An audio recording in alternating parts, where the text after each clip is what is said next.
Hello aspirants, welcome to Pharma Syndrome YouTube channel. So first of all, thank you so much all of you for your interest on our channel, that is Pharma Syndrome YouTube channel. So definitely I am thinking the content is helpful to you and you are also very serious on your pharmacist preparation, and definitely in the future also there is a chance of many number of notification in the pharma field, and everything will be possible. Only thing is requires your interest, your passion, and to achieve your goal. Okay. So చాలా thank you so much మన channel follow అవుతున్నందుకు. So subscribes కూడా చాలా increase అవుతున్నారు. Definite గా మీకు ఇంకేమైనా ఉంటే కనుక డెఫినెట్ గా ఇన్ఫర్మేషన్ ఇవ్వండి. మీకు కంటెంట్ మీద మీకు కావాలో కూడా నాకు ఇన్ఫర్మేషన్ ఇవ్వండి. డెఫినెట్ గా నేను దాన్ని మీకు ఏదైతే కావాలో దాన్ని మీకు అందించడానికి 100% హెల్ప్ చేస్తాను. అండ్ దీనికోసం ముందుగా మీరు మన ఫార్మా సెంట్రల్ యూట్యూబ్ ఛానల్ అయితే సబ్స్క్రైబ్ చేసుకోండి. సో ఈ వీడియోలో మనము మైస్థీనియా గ్రావిస్ గురించి డిస్కస్ చేద్దాం. సో సింపుల్ మైస్థీనియా గ్రావిస్ అంటే ఏంటి, దానిలో వాడే డ్రగ్స్ ఏంటి. So Myasthenia gravis is an autoimmune disease in which our own immune system produce the antibodies against NM receptors, nicotinic muscle receptors. Nicotinic muscle receptors are present on the skeletal muscle. When NM receptors occupied by acetylcholine, there is a skeletal muscle contraction.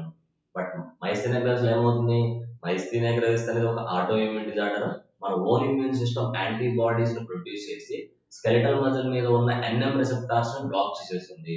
ఎప్పుడైతే NM receptors black చేస్తే ఏమవుతుంది, ఎస్టైల్ Colin bind అవడానికి chance లేదు కాబట్టి ఎస్టైల్ Colin bind అవ్వట్లేదు కాబట్టి muscle contraction తగ్గిపోతుంది. దానివల్ల ఏమవుతుందంటే కనుక మజిల్ కాంట్రాక్షన్స్ పూర్తిగా తగ్గిపోయి మజిల్ ఫెటిక్ అయిపోవటం కానీ మజిల్ వీక్ అయిపోవటం కానీ ఈ కండిషన్ ఇంకా ముందుకు వెళ్ళడం వల్ల మజిల్ పెరాలసిస్ అనేది జరుగుతుంది. Paralysis of the skeletal muscle. So that is simply myasthenia gravis. So ఈ మైస్థీనియా గ్రావిస్ లో వాడే డ్రగ్స్ ఏంటంటే కనుక, సో జనరల్ గా మైస్థీనియా గ్రావిస్ లో వాడే డ్రగ్స్ చూసుకుంటే యాంటీ కొలైన్ ఎస్టరేజెస్, అంటే ఈ డ్రగ్స్ అనేవి ఎస్టైల్ కొలిన్ ఎస్టరేజ్ ఎంజైమ్ ని ఇన్హిబిట్ చేసి తద్వారా ఎస్టైల్ కొలిన్ లెవెల్స్ పెంచుతాయి. ఎస్టైల్ కొలిన్ లెవెల్స్ పెరగడం వల్ల ఏమవుతుంది, ఆ ఎస్టైల్ కొలిన్ వెళ్ళి ఎన్ఎం రిసెప్టార్స్ బైండ్ అయ్యి స్లోగా వీక్ గా ఉన్న మజిల్ కాంట్రాక్షన్స్ ని నార్మల్ కండిషన్ కి తీసుకోవడానికి ట్రై చేస్తుంది. Myasthenia gravis is a week muscle condition. మనం ఇచ్చే డ్రగ్స్ అనేవి మళ్ళీ నార్మల్ గా కాంట్రాక్షన్స్ వచ్చేలాగా చేయాలి. మనం ఇచ్చే డ్రగ్స్ ఏం చేయాలి, especially so acetylcholine levels ని పెంచేలాగా ఉండాలి. అలాగే మన ఇమ్యూన్ సిస్టమ్ ఓవర్ గా రియాక్ట్ అవుతుంది కదా, ఆ ఇమ్యూన్ సిస్టమ్ ని కూడా కంట్రోల్ చేసేలాగా ఉండాలి. సో యాంటీ కొలైన్ ఎస్టరేజెస్ మనం చూసుకుంటే కనుక, so all stigmines, so stigmines like physostigmine, pyridostigmine, neostigmine, all these drugs stigmines, physostigmine, pyridostigmine, neostigmine, like this stigmines.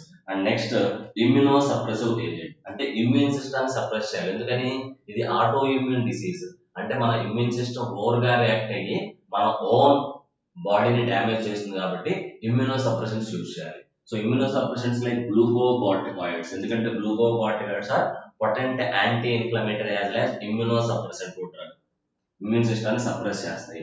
And mycophenolate mofetil, one of the immuno suppressive agent, and azathioprine also. So glucocorticoids, mycophenolate mofetil, azathioprine, all these are immunosuppressant. Glucocorticoid is having anti-inflammatory function also, anti-inflammatory activity also. And other method, plasmapheresis. So plasmapheresis అంటే general గా ఏమవుతుందండి, ఇక్కడ మన immune system over గా react అవుతుంది, అంటే thymus gland కూడా over గా రియాక్ట్ అయ్యే ఛాన్స్ ఉంటుంది.